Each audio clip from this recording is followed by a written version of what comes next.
Sabi nila, never go into a business with friends. Mag-aaway-away lang kayo.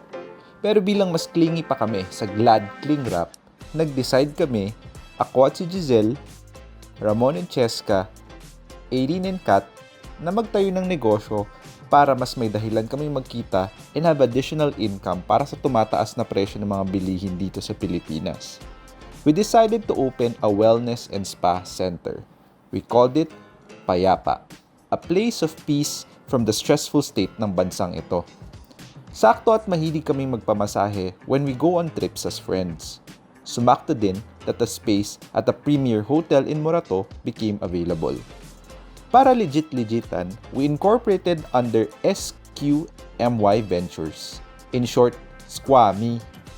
After that, we met with our architect to lock the designs.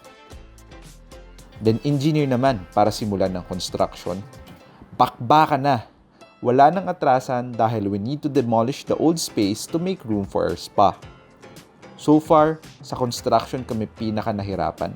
Ang daming issues. Pero, laban lang. Pag may problema, tulungan ng lahat to find a solution. Nag-divide and conquer na rin kami. May toka sa pag-source ng mga materials, may toka sa paghahanap ng halaman para sa spa, may toka sa pag-hire and train ng mga therapists. Kapagod, pero tulungan lang. After months of hard work, finally, we had our blessing and soft opening this May. Mapayapang araw, welcome to Payapa Spa.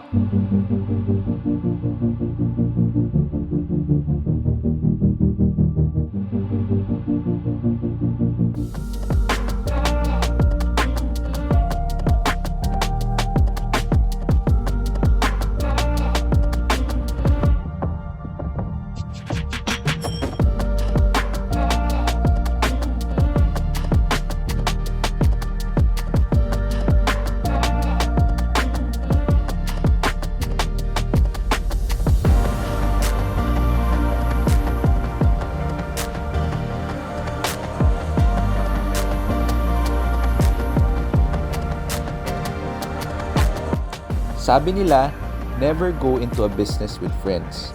Mag-aaway-away lang kayo. But in our case, nakahanap kami ng payapa sa isa't isa.